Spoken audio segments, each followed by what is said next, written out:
Let's begin.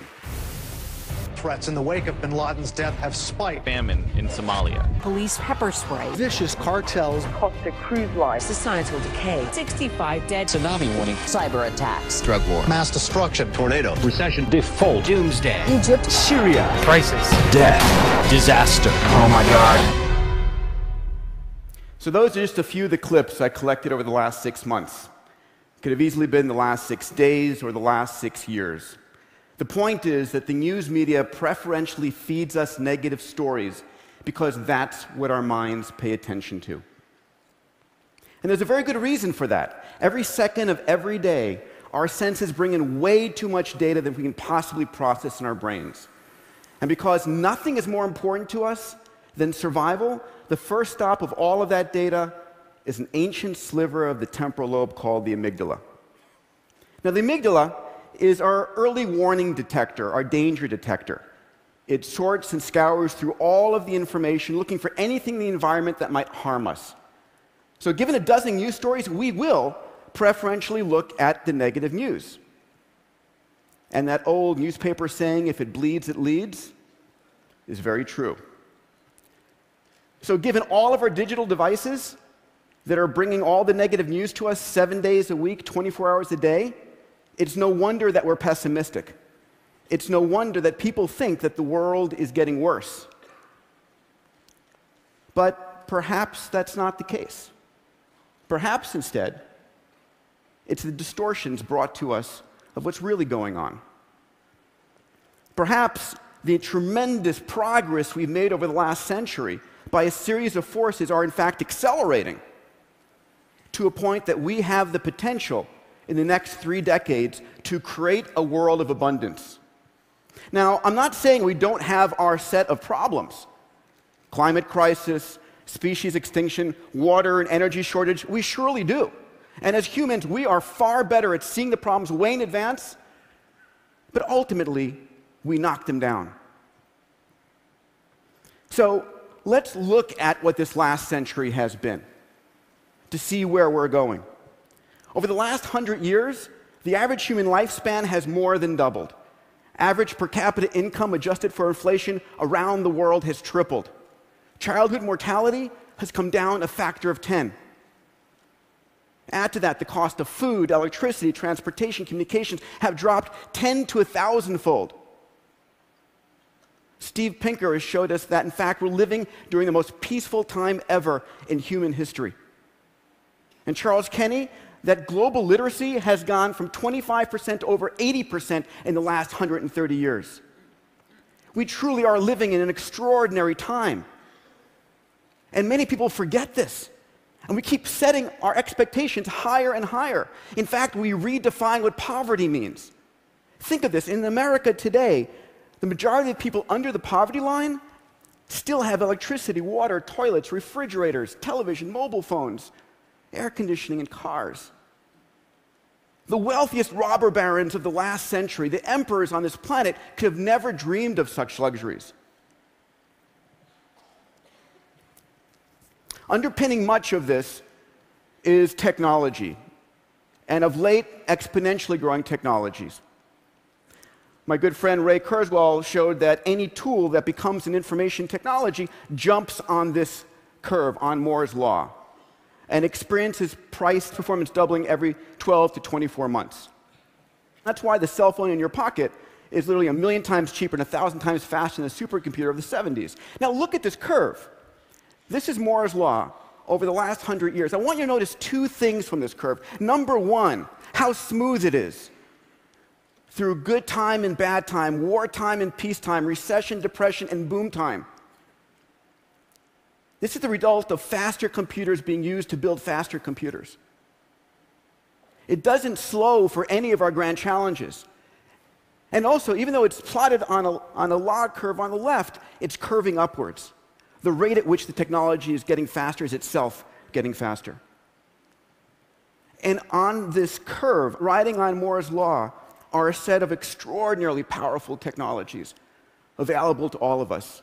Cloud computing, what my friends at Autodesk call infinite computing, sensors and networks, robotics, 3D printing, which is the ability to democratize and distribute personalized production around the planet, synthetic biology, fuels, vaccines, and foods, digital medicine, nanomaterials, and AI. I mean, how many of you saw the winning of Jeopardy by IBM's Watson? I mean, that was epic. In fact, I scoured the headlines looking for the best headline in a newspaper I could, and I love this: Watson vanquishes human opponents. Jeopardy is not an easy game. It's about the nuance of human language. And imagine, if you would, AIs like this on the cloud available to every person with a cell phone. 4 years ago here at TED, Ray Kurzweil and I started a new university called Singularity University. And we teach our students all of these technologies, in particular, how they can be used to solve humanity's grand challenges. And every year, we ask them to start a company or a product or a service that can affect positively the lives of 1 billion people within a decade. Think about that, the fact that literally a group of students can touch the lives of 1 billion people today. 30 years ago, that would have sounded ludicrous. Today, we can point at dozens of companies that have done just that. When I think about creating abundance, it's not about creating a life of luxury for this planet. It's about creating a life of possibility. It is about taking that which was scarce and making it abundant. You see, scarcity is contextual, and technology is a resource-liberating force. Let me give you an example. So this is a story of Napoleon III in the mid-1800s. He's the dude on the left. He invited over to dinner the king of Siam. All of Napoleon's troops were fed with silver utensils, Napoleon himself with gold utensils. But the king of Siam, he was fed with aluminum utensils. You see, aluminum was the most valuable metal on the planet, worth more than gold and platinum. It's the reason that the tip of the Washington Monument is made of aluminum. You see, even though aluminum is 8.3% of the Earth by mass, it doesn't come as a pure metal. It's all bound by oxygen and silicates. But then a technology of electrolysis came along and literally made aluminum so cheap that we use it with throwaway mentality. So let's project this analogy going forward. We think about energy scarcity. Ladies and gentlemen, we are on a planet that is bathed with 5,000 times more energy than we use in a year. 16 terawatts of energy hit the Earth's surface every 88 minutes. It's not about being scarce, it's about accessibility. And there's good news here. For the first time this year, the cost of solar-generated electricity is 50% that of diesel-generated electricity in India. 8.8 rupees versus 17 rupees. The cost of solar dropped 50% last year. Last month, MIT put out a study showing that by the end of this decade, in the sunny parts of the United States, solar electricity would be 6 cents a kilowatt hour compared to 15 cents as a national average. And if we have abundant energy, we also have abundant water. Now, we talk about water wars. Do you remember when Carl Sagan turned the Voyager spacecraft back towards the Earth in 1990 after it just passed Saturn? He took a famous photo. What was it called?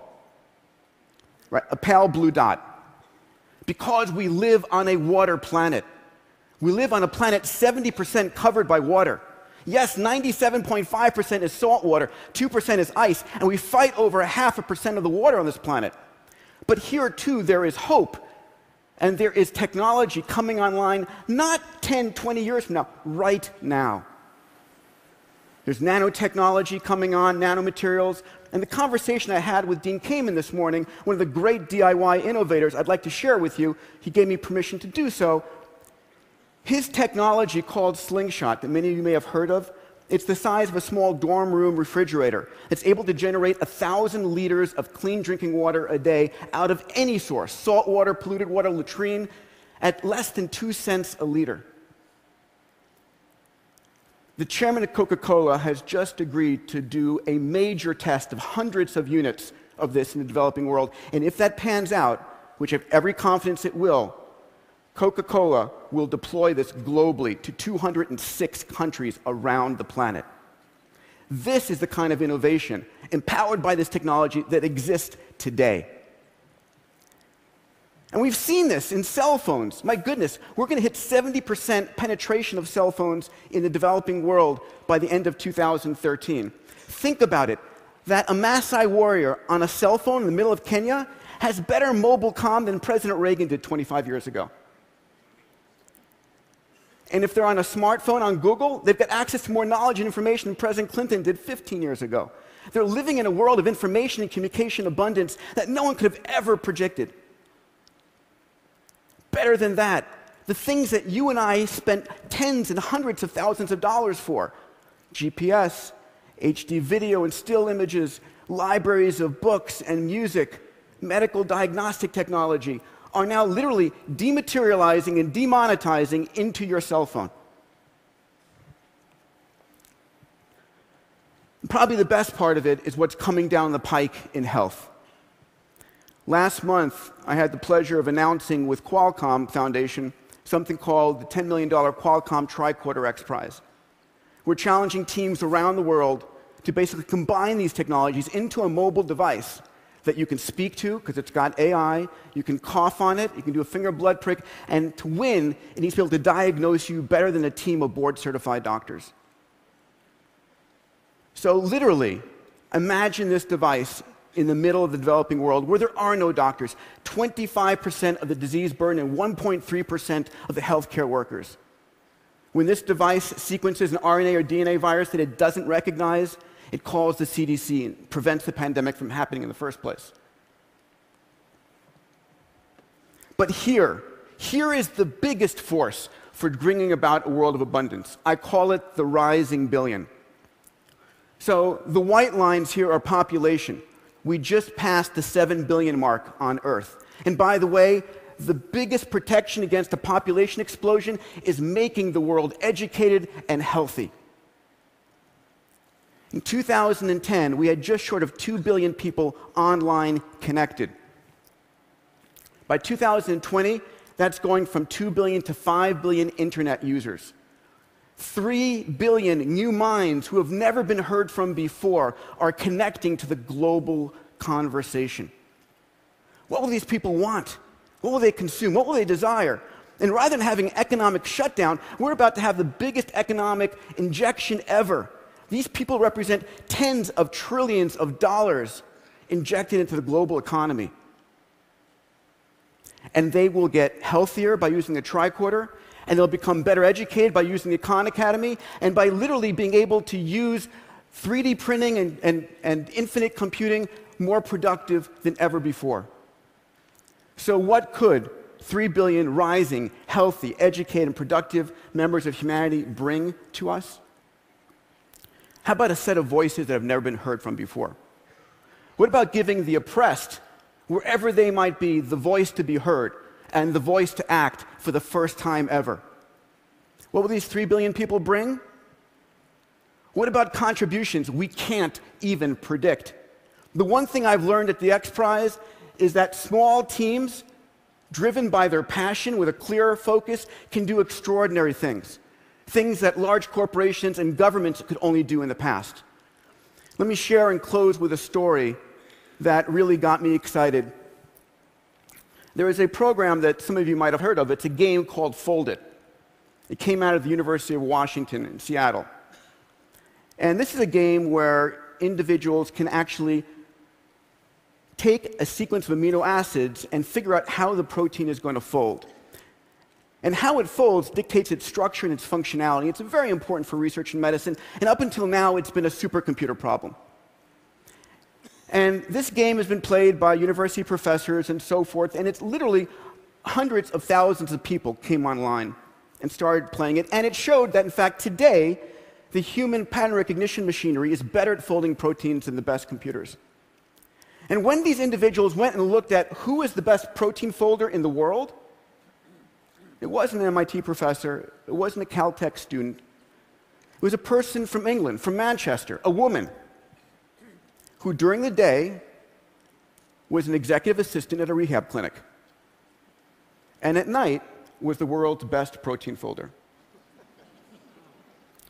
Ladies and gentlemen, what gives me tremendous confidence in the future is the fact that we are now more empowered as individuals to take on the grand challenges of this planet. We have the tools with this exponential technology. We have the passion of the DIY innovator. We have the capital of the techno-philanthropist. And we have 3 billion new minds coming online to work with us, to solve the grand challenges, to do that which we must do. We are living into an extraordinary decades ahead. Thank you.